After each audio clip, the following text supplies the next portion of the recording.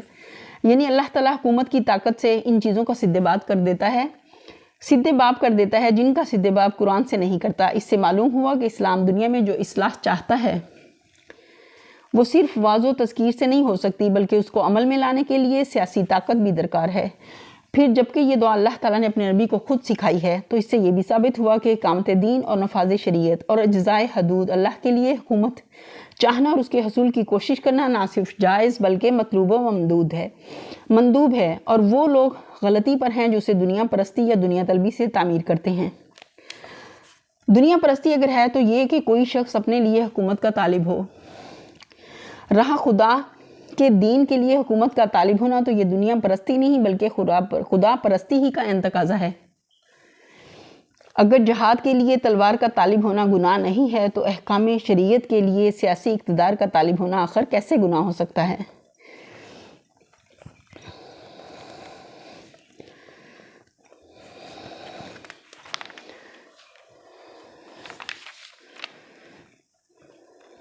یہیں پر ہم اپنے لیسن کا اختتام کرتے ہیں۔ وآخر دعوانا الحمدللہ رب العالمین، سبحان ربک رب العزت عما یصفون وسلام علی المرسلین والحمدللہ رب العالمین۔ السلام علیکم ورحمۃ اللہ وبرکاتہ۔